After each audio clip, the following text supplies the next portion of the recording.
So once again, Risser, Mike Reed, Fred Lonberg-Holm, and Sylvain Hélary. Let's give them a hand.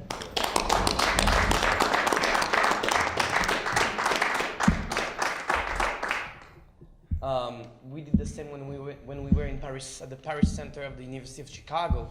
Had a conversation with them. So it's like a second leg of a discussion too that will have never end. That will never have a end. Sorry, I'm exhausted too. There's only one question I would like to ask you to start, because we have a special guest with us also tonight, Michael Dawson from the University of Chicago, who teaches political sciences here. So thanks, Michael, for being with us. Thank you. As a link in between the first conversation, even if you were not in Paris, we need still to improve the bridge and bring the audience to Paris and the French audience to Chicago one day. My first question is very simple. In fact, it will be, this is in fact their second concert only in Chicago. If you paid attention to the flyers, it's been like nearly 2 weeks we are here, but for different reasons, they were not able to play as a whole band, the four of them, except for one, so this was the second time only. That a long tour, more than 2 weeks in France in October of 2014, but I was amazed, maybe it doesn't come as a surprise to them, but I would still know a little more about that. I was very amazed by the organic aspect of the music. I mean, like the first thing I said to some of you, by the way, that you sounded right away like an ensemble. With the bridge, we tried, when we bring the French musicians here in Chicago, or the Chicago musicians in France, to have them collaborate in many different ad hoc ensembles with different musicians, but at the same time they have also to create a band. It does not always work, but obviously with them, with the sync, it works. And it worked again tonight. So I would like to, maybe there's no answer to my question, but from the inside, how do you feel like, with what kind of continuum, because they have not played together for 1 year and a half, before a first time last week and so a second time tonight. What kind of continuum are you able to find, especially with an improvised music like this one? How do you explain that it's so organic when you all play together?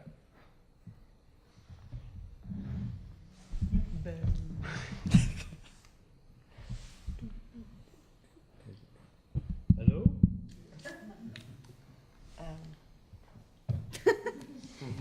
I'm super talkative. Oh, it's okay. So I understand.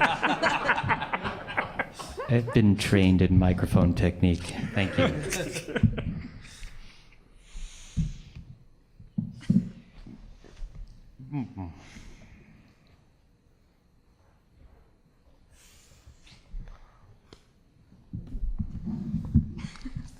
From my standpoint, I don't really think about it. I came to have a good time. I don't know if they did, but I had a pretty good time by myself, like doing this.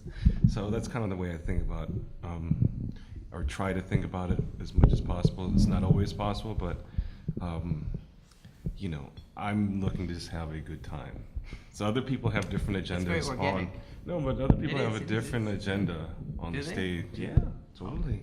They're trying to. I have the same agenda that you. No, have. but and that's I think maybe why. We were talking about this earlier Yeah. when you weren't there, so it's funny because we were talking about how that sometimes that a band I was in, and we hired a really fancy live production crew to come and record the concert, and we did that. And then a few nights later, we had another gig that a guy just set up a stereo pair in the house, and then we decided to release the stereo pair in the house rather than the really expensive recording. And it was a little bit maybe because people were a little bit more like, well, this has to be the really important, really good gig, and then it was too.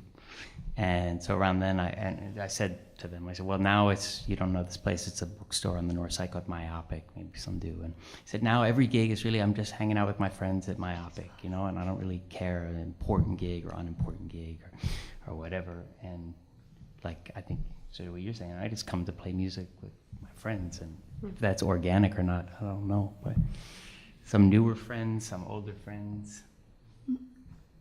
But for me, the reason I didn't talk is because I'm so talkative that I try to wait before, you know, because since I'm here, they keep saying that I'm a talkative person in the van and in the car and every day.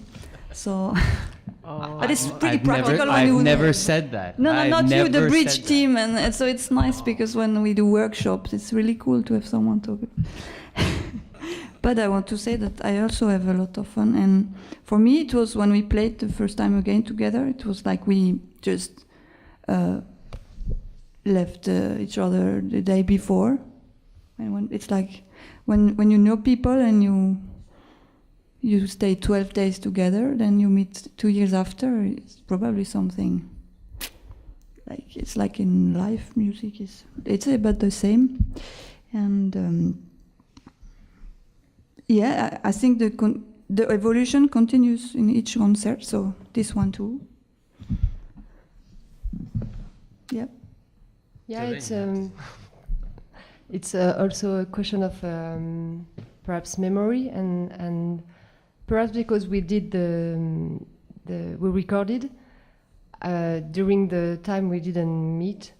We were all in our house and listening. I don't know if you all did that, but me, I listened a lot to choose the tracks and so it was a way also to go on, be together in another way.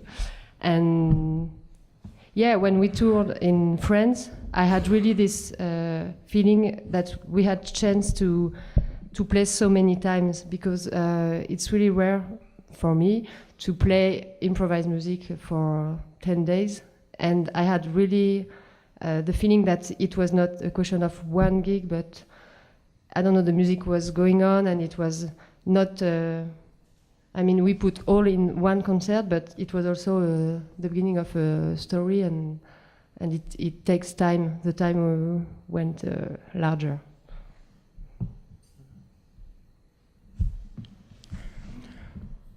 I heard you went to Gary today, and you saw the abandoned factories. You've been in many places in the south side of Chicago, around Chicago north side. You played in many different places in France as a group and together. How do the places you see, the places you've been, the people you've talked to, the new experiences affect the conversation you have, either when you're playing or when you're not playing?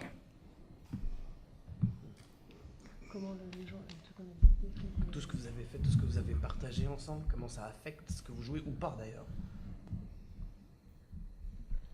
For me, there is a big shock when I come to USA each time with that the musics are more linked to each other, like the filiation. Do you say that in English? Mm-hmm. It's more easy. In French, we kind of put music in boxes, and here this music or free jazz is. I mean, it seems like it's more fluent in a perception of people. Maybe I'm wrong, but there is something that I feel.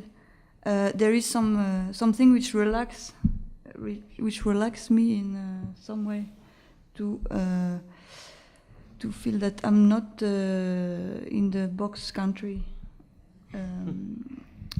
which I don't know how to explain, but for example, in France I studied jazz, but I don't dare to touch jazz anymore because I've been now jumping in the contemporary jazz or free music, and here I see a musician doing a hip-hop CD, then a jazz with a lot of free jazz in the hip-hop CD or things like that.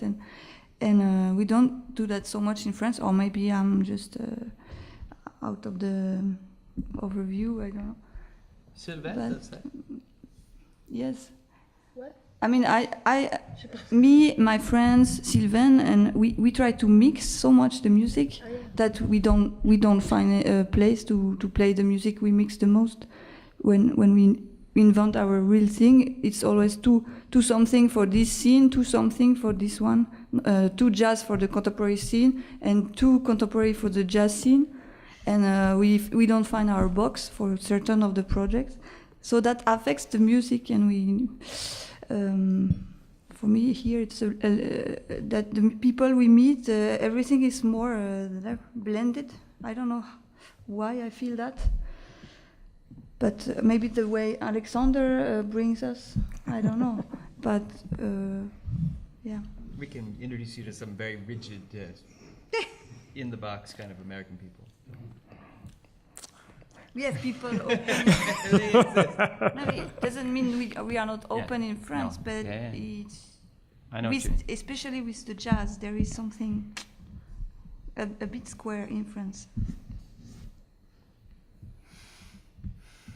Sometimes. Oh, go ahead. No, speaking of, I guess the locations and affecting music. Location, I guess I'm not really thinking about space. It's more like people energy. Because the rooms, there's a place in Belgium that now will become friends, ran in this town, Hasselt, and it's really just an old converted factory. But they bring so much energy to the shows that you kind of start forgetting. It's like, well, it doesn't sound great, but when it's like not really that pretty, it's really just dark and dingy. But there's so much, you leave and you're like, oh, Hasselt's the best town. And people from Belgium are like, that's like, you might as well be talking about Niles. It's like a tiny, but to me it's like the most, because the people come out and they buy records and it's like, whoa. So I'm more And the affected. people that run the place. Yeah, the people. really Oh, are they're excited so and excited about, and so that really changes the notion of how the music's operating for me. Sometimes it's like playing a really nice place in the major city, but it's really not vibrant. The audience is reserved, or maybe the venue is very methodical about getting you in and getting you out and getting you what you can't move and what you're not allowed to plug in and all this other stuff, and you just feel it zapped. So the space then becomes, maybe it might look real nice, but it's not. It doesn't bring the energy. So it's more like people that sort of do that, and it can be in like really, dark, dingy, basements in Poland where it's like, that gig is awesome. I love playing there. So I think that's more like affecting that, like people energy. And because at the end, it's like the room that you're in, like they can be the best and the worst, or the worst and the best. Yeah, I'm thinking more about that, and kind of everything else is just, especially like, I think if you're doing music like this that has to exist internationally, I mean, before that came on this, when we did this tour the first time, I came from a gig in Houston, and then I met them in Toulouse and we played, and then like when I actually came back from Amsterdam, and then I was supposed to play with them that night. So it's just like, you're jumping around so much that geography is like, I don't know, it's really, can be jarring, but then also so strangely similar. I could see a really great, I could be like, hey, I'll see you next week in Lisbon for that festival. You're playing there with your group. And it's just the same way that I'd say that to friends, like, oh, I'll see you next week at, Myopic.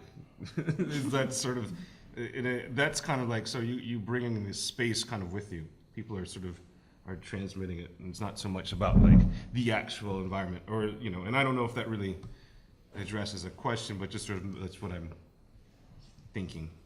It makes me think of.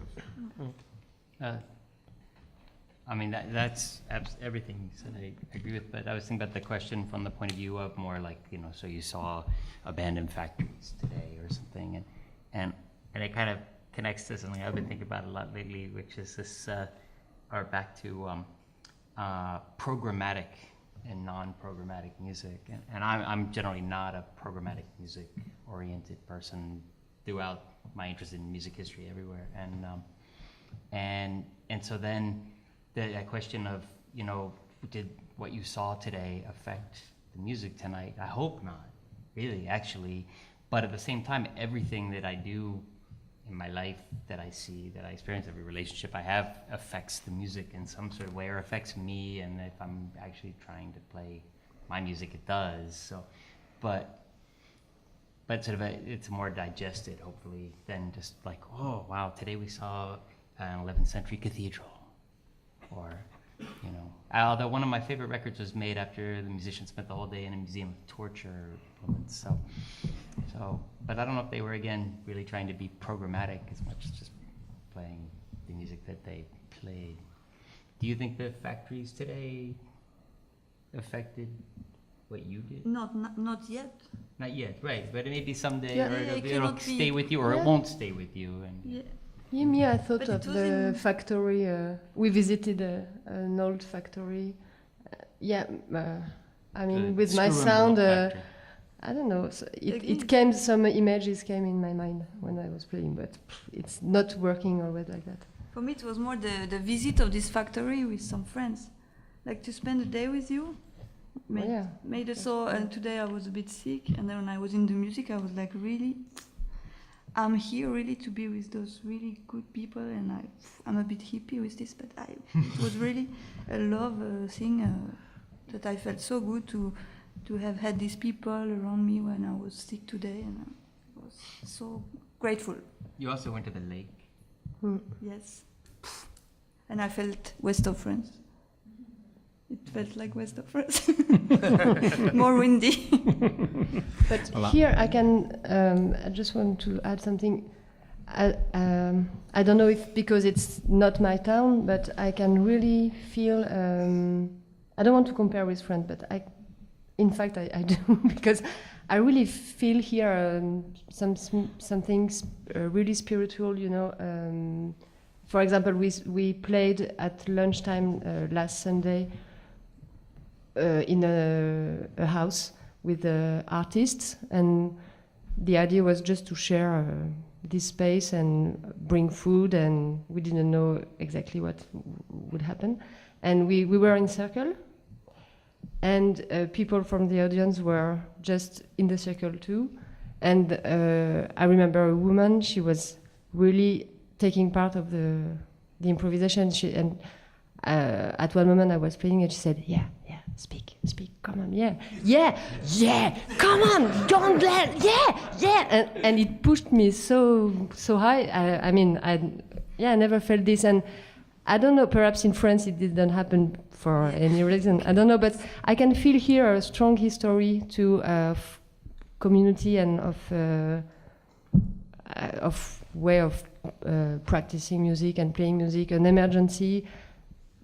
Well, I have not the keys to explain this, but I'm just feeling this. And so for me, the multiplication of experience is different because we played at Elastic, at here. We had also master classes. We shared this moment in a house, and it's really plenty of different experiences. And it's what is important in playing music, in fact. Can I say something short? Of course. Like since yesterday, I got. I've been studying in Peabody, Baltimore, for a few months, a long time, and I've not been in USA since then.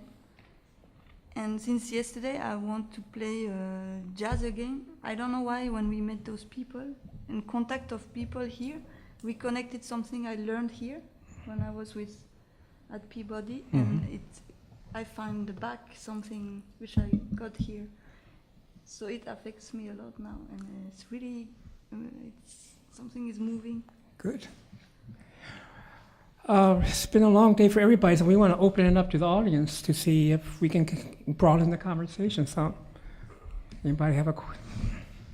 When you perform the way you did tonight, does one person... when you perform the way you did tonight, does one performer tend to dominate a little bit? And specifically, like, how do you know when you're going to get louder, when you're going to all get softer? It's a mystery to me.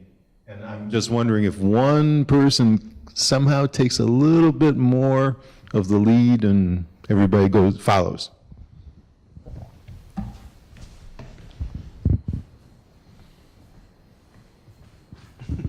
No, I think the answer's no.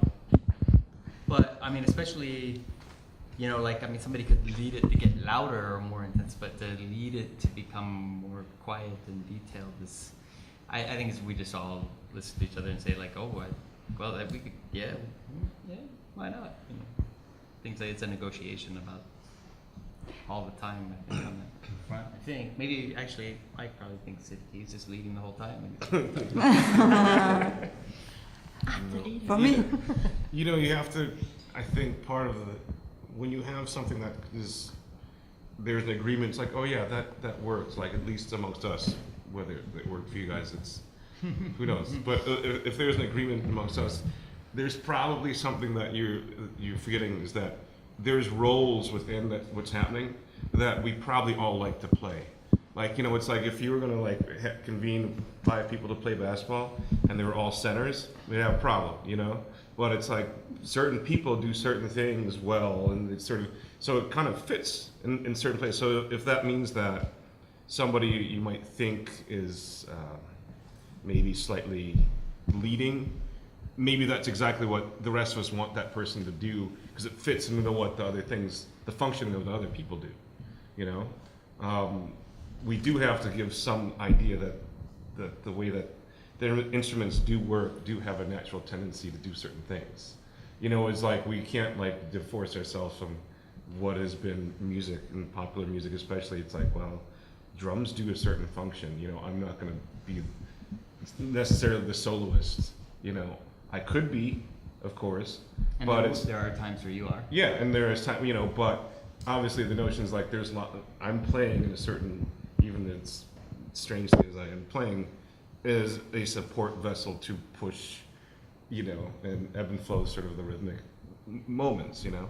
Certain people then can sail on top. That's what, you know, I mean, a flute would be usually doing that. Now that doesn't mean it's restricted there, but we already know that these roles exist, so. But everybody could have different Of- ideas no, at the same 100%. time. 100%, but I'm just saying, it's Yeah, like, no, that's I know you're saying that. once those are givens already. Yeah. You know, it's like, so if this is an amazing thing when you see like, you know, a few saxophone players that like really like to blow their brains out, and it's the first 10 minutes is like the domination game. Who's gonna win this battle of strength? You know, because they all want to be that guy. They all want to, here, give me the ball, I want to shoot. It's like, well, it's not, doesn't work. But even within But sometimes it does. But even, And even within a group like this, from person to person at the same moment, you might think, oh, the flute is really the focus, and somebody else is really totally absorbed in what the piano's doing. Sure. Somebody else hates the three of us and is only listening to you, you know? I mean, Well- and these perspectives can all be equally valid at the same time, and it doesn't matter. Each of us have an idea of what's going on, but hopefully it's not forcing you to say, yeah, this is, right now it's all about the flute, you know? It's not necessarily just for me, it might have been, but for you it was.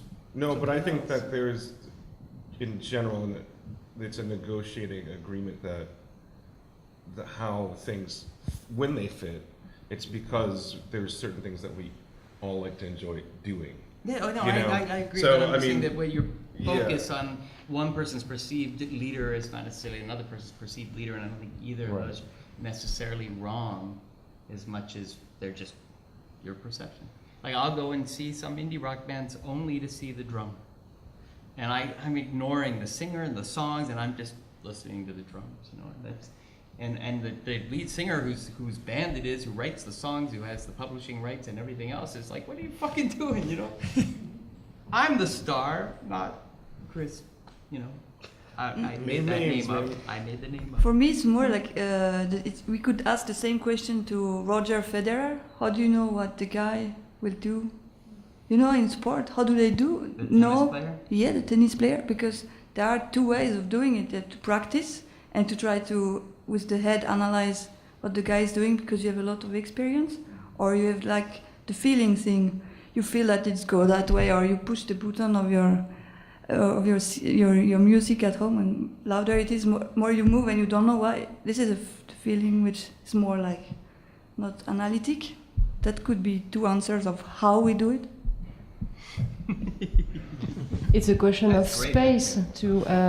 What I like in this music is that there are some rules, not said, but we know we have a common vocabulary, and each one has his own, of course. But for me, it's really a question of space, and it's not a question of taking the power or not, but how to find a place in the sound and in how we put the sound together, and it makes a sound, and it's so that's the reason why it's not a question of to be free alone, to feel free and to express himself, but also how to deal with the freedom together, and how to build something really together. And it's the space is also the timbre, and you can choose also some lines of timbre or space, like in a big orchestra, and so the flute can also play the drums or the bass, or it allows also to change of places of role we usually have, but we can also have it. Yeah.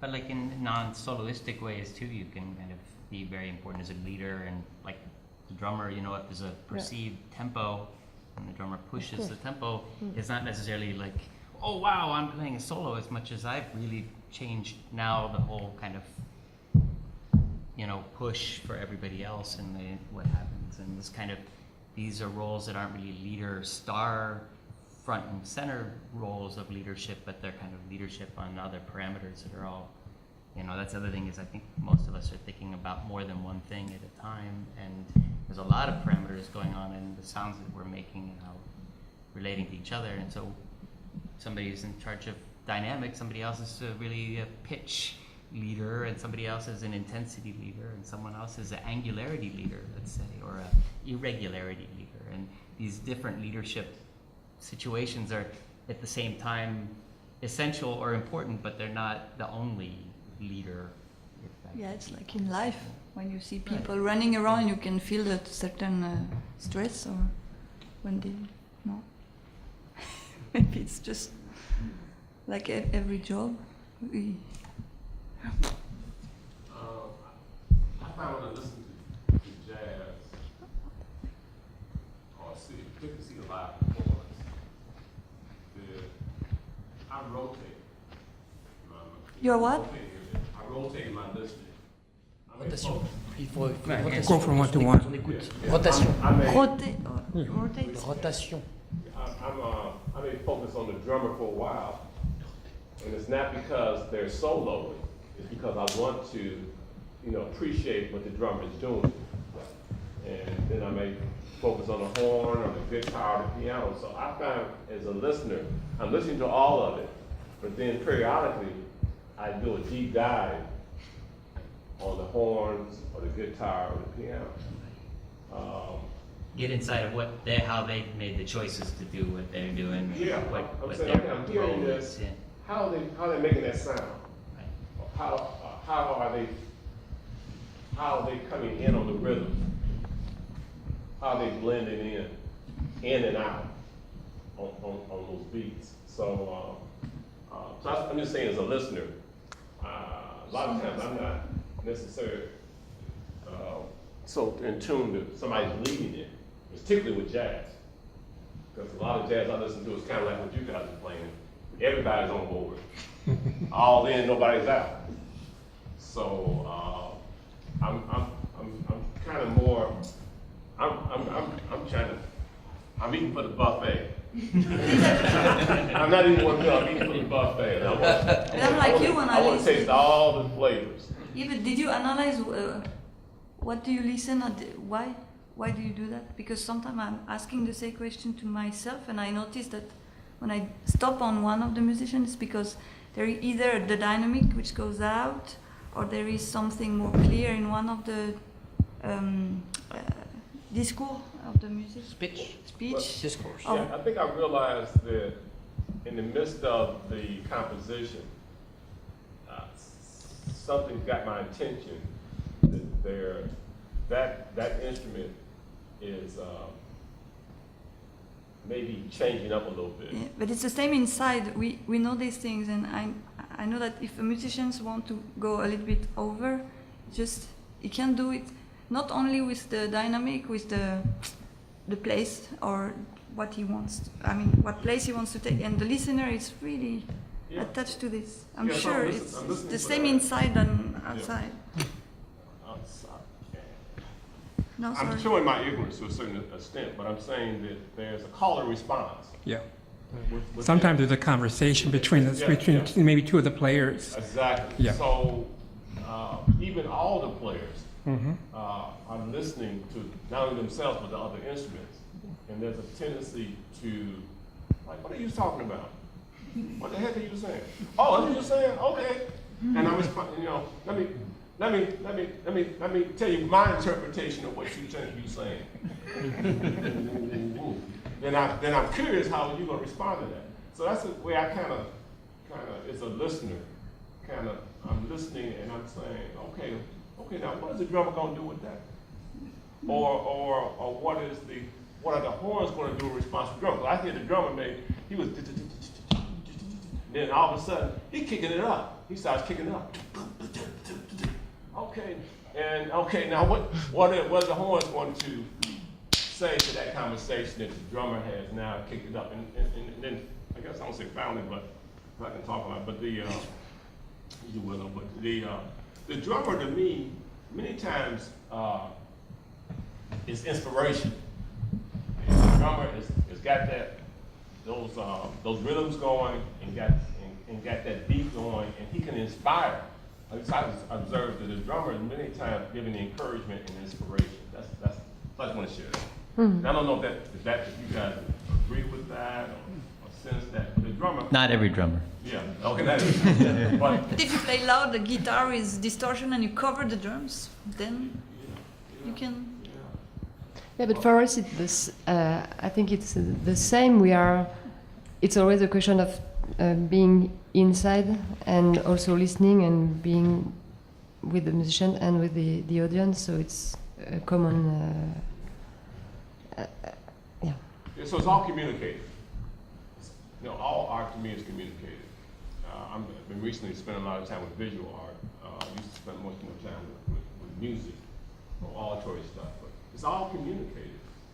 And to me, some of it is not, it's not explicit. It's stuff in the subconscious. That's it's great. stuff below the surface. And I sense that I don't necessarily know why I'm reacting like that or why I enjoy it, but I just go with the feeling. I like that.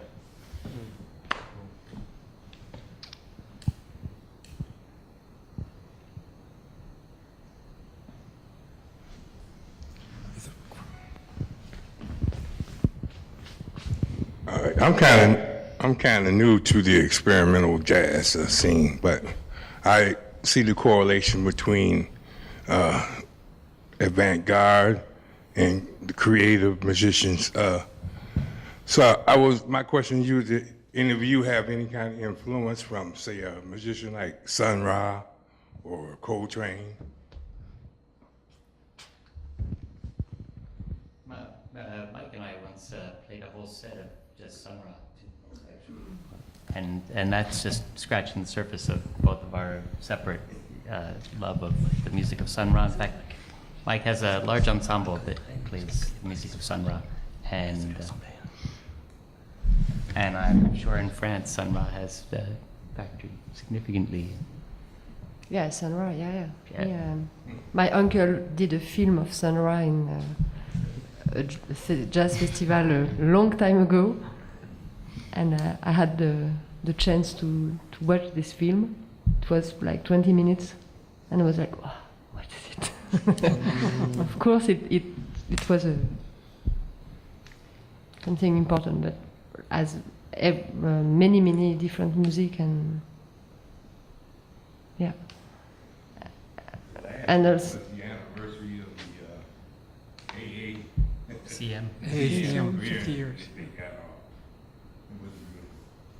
But I can see your music and the correlation between the two. Yeah, I figured it was some kind of influence. Sometimes we are influenced by music which are influenced by also. And for example, I discovered Sun Ra pretty late, I have to say. Now, of course, I like it. I listen to it now, but it's a teacher at the conservatory who played the tune of it. And for me, the influence, maybe that you feel, for me it was more Cecil Taylor, or that's the first jazz I listened and tried to transcribe.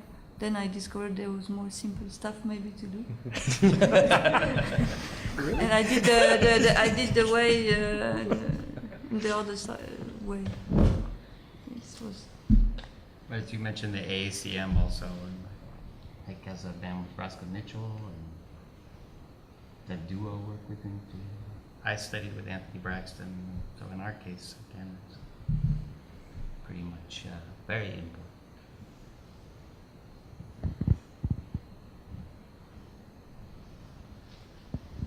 I wonder, this is for Yves and Sylvain. This is a mundane question for Yves and Sylvain. I wonder if in Paris there is a free improvisation scene to compare with what we have in Chicago with every night of the week there's something going on or several things going on, concerts in various places. Is this, what is it like in Paris to compare? It's a bit different, I guess, but there are, but it's more boxes music. There is the contemporary experimental sessions, then the free jazz, not so much space for free jazz, that I don't know why. But jazz also has clubs. But like for example, I'm part of a collective association, non-profit. We make a label and we do concerts in a second basement, and we book all kind of stuff, what kind of music we like. And I know many places do that and close very often, and some other opens. And I know a guy who decided to do a list of all these little places and all where the music like this are played. Also the official places. And he has a list every week. He posts. It's a fan. It's a guy who works in a company. But he goes to concerts and he makes this list. And there is like there are a lot of things. There are like once I had the list. It was like more than 100 places, but active is more like 30.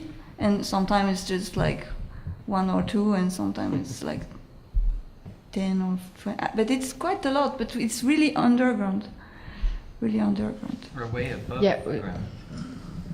What? I bumped into you once at a concert in Paris that was on the top floor of an apartment building up in Barbès. You were there? That's not underground. Yeah. If he makes joke in English, it's not so fair. In fact, we try to organize. There are many musicians who have the la conscience, comment on dit? The consciousness. Consciousness. It's hard to say. Of the that we need spaces to play, and we have to keep the presence in Paris or in France. But it's different because Paris is really different compared to the rest of the France. In France, there are many small places with musicians who are building a series and trying to organize. In Paris, it's more difficult. We try to organize ourselves, but I think there is really a reason why there is not so much venues. It's really a political reason, because it's not a good time for music and for many things in France and in other places too. And there is really, I think that those who have the power, political power, they really don't want us to, or they really don't want that we keep going, being alive and making things. It's difficult to explain, but in English. But there are If I can just add something to what. But it's like for me, it's not only just have a party or do a concert in a place. It's really it has an intensity, because they really want us to stop. Just want to add to what Sylvain said. Like Paris has been gentrified, and it's not just one neighborhood in Paris. I was born in Paris, so I saw I can tell the difference. The whole Paris, except maybe for a very few neighborhoods, the whole Paris has been gentrified, and so there's a huge difference. When Sun Ra, because you were talking about Sun Ra, when Sun Ra came for the first time in Europe, he started in Paris, the tour, in 1971. 5,000 people show up to hear Sun Ra. The capacity of the room was only 3,000, and it was mostly young people. Okay, and it was just after May 68. So the police, there was this famous picture of that. The police stopped the people because they were very frightened of what could still happen in Paris those days. And so because 2,000 outside, 3,000 inside, you know, when Sun Ra heard what was happening, he came out, you know, like a procession with his musicians. And we have the picture of the French policemen with the hats they had at the time. It's very funny. And facing Sun Ra and his orchestra in their suits with the symbols, the sun symbols and everything. And he succeeded to have the police go and make the people come in. You know, a few years later, you all heard about the Bataclan recently for very sad reasons. Khalil Zabar, the first time he came to Paris, filled the Bataclan. Now it's only for, you know, very pop acts. What I mean I just wanted to add that, you know, we live in a different time period. I'm not saying it's not possible, but not just Sun Ra or Khalil Zabar, but the French and European musicians back in the 60s, 70s, you know, they were hip. And they were also, you know, because at the time, progressive ideas were in the air, you know, and you know, it was not just a question of the audience, but there were many places and institutions that were supported those things. Nowadays, nearly none, you know. So we're really into a do-it-yourself thing. This is nothing new under the sun. And the great thing about the generation of Sylvain and Eve and many other musicians, as difficult as it is that now they're doing it. And the past generations have done less things, well, they were not as forced as you are anyway. So to answer your questions, I will say that most of the concerts we get to hear in Paris, when it's not a big event, you know, every now and then, are organized by the musicians themselves. And I wanted to precise that when I said Paris, it contains this close suburb in what I said. Because the close suburb is like a big Paris now, and this is really, there are many things happening around there. Not the far away one, but so this is very important because it's a bit cheaper after the suburbs that are near Paris. Yes, and this is right across all the together highway. with the inside Paris little things. It makes what I talked about. This is you know, from an outsider perspective, I play in Paris about once every year or so, year and a half, and it's almost always at this one place just outside the city limits called Instant-Chavarret. Yeah, because the fundings come from the other region then, Right. because Paris is already using for the big... But it's called the suburbs, but it's really, it looks just like Paris, it's just across this highway that loops the thing, and then the Dynamo is also in the suburbs, right? Mm. Because they And want to that's build the big really Paris. big, nice one. They want to put the border further to include the close suburb into Paris and make more expensive what was less expensive. And more controlled. Yes. But it's almost more like the equivalent in Chicago of like the neighborhoods as opposed to downtown or something like that. It's where the gigs happen. It's not so unusual here. I don't know. I've never played a gig in the Loop. Is there good train service or bus service to the suburbes then? Yeah, very. Or a lot of people now live practically, you live just inside the border from that. Yeah. No, it's really, the transportations are cool, no? Bicycle. Rental bikes go also in the suburb, so you can bike. They believe in public transportation, something we gave up on half a century ago. Yeah, when there are big parties in Paris, they open the metro the whole night, and when there is big parties, sometimes it's for free. But otherwise, it's quite. The city closes very early in Paris. 1 o'clock, 2 o'clock in the night. Demonstration. When the metro Alexandre? stops. C'est ce que je répondais à Sylvain. In the year, the metro stops pretty early. Oh yeah, 1 o'clock. Yeah, it's quite boring to be inside Paris if you. We can do. After And when there are some political demonstrations, they close the subway so that the people, poor Yeah. people from the suburbs don't come to Paris Now they to are make getting revolution. crazy with security. It's just Yeah. I want to go to Paris and hear you again. So. okay. Go on newsletter.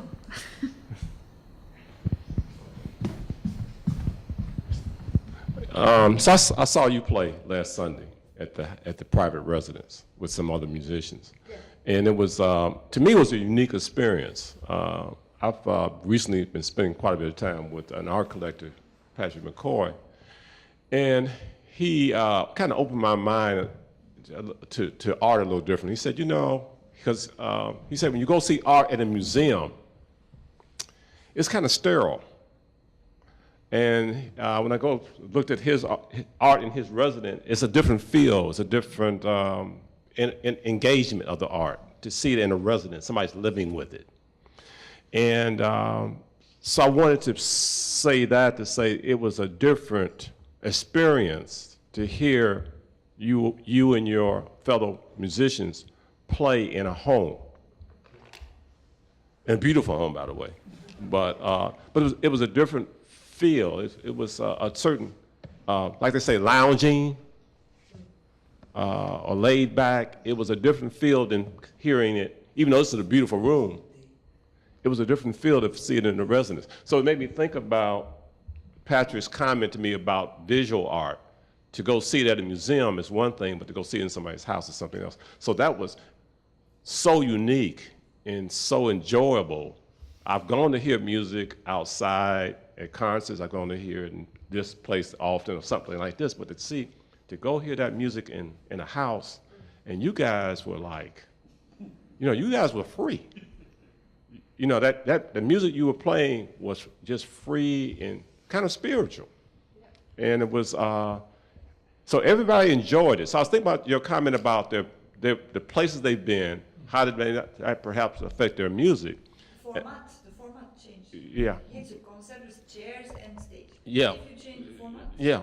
Tomorrow we play in a bar. Yeah, but she mentioned the circular, how we were in a circle, the musicians were, you know, in this part of the circle, and the audience was in the other part of the circle, and it was a unique experience. And I don't know how you replicate that or how you do more of that, but that can probably only be on a small scale. But I'm saying it made it more organic. It made it more. It just made it altogether different. And I listen to music a lot and go live music, but that was, but as you say, I think it was a unique experience for you. Sounds like, or a special experience. And I'm saying that was so distinctly different for me. Mike talked about that. Like, oh, okay. The basement can be. We all agree with you. Yeah, and I know. And it's also the same flute player tomorrow in a bar will be another thing than it was at the house concert. Yeah. And for us, it's nice to change because otherwise it's always the stage, the chairs. And context. Like yeah, but I'm saying. But I'm saying to you basically that it reminded me of this analogy of looking at art in a museum versus looking at art in someone's home. It's more. I found it more enriching and actually more enjoyable. But sometimes you can have a shitty concert in a basement and a good concert on a good stage. See, but also it's interesting. I wonder how much more of an impact this building being a museum has on you than it does on, for instance, me, because I actually don't feel in this room like I'm in a museum. I feel like I'm in an institution, yeah, and in a more formal space, but I don't really have a relationship with this building as a museum. So for me, I'm not even in a museum. You're in a museum. I'm playing a concert in what you perceive as a museum, but you're listening to me playing in just what I perceive as a nice room. So that's an interesting, again, with the thing about everyone has a different take on it. Yeah, but I agree entirely, and we all agree that, you know, the context, the space. And it's the people different. who made it also nice Sunday and like nice today too. It's a good thing, or it's a thing with improvised music that has so much more of an impact. I mean, you could enjoy a Mozart sonata played in a house concert in a place like this, but it'd probably be very much the same music. You might like it in one place more than the other. But when we're improvising, then the space and the relationship and the context changes what the music is. Yes. So it's not just in a context, one nicer context than another. It's entirely a new music being made. Yes. Any woman has a question?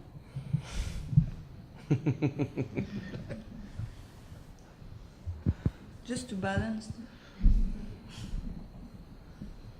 that Well, was you can too still talk all together. Some here need some rest. So I would like to thank all the musicians again for the concert and for the discussion. Sylvain Hélary, Lonberg-Holm, Mike Reed, and Ed Risser.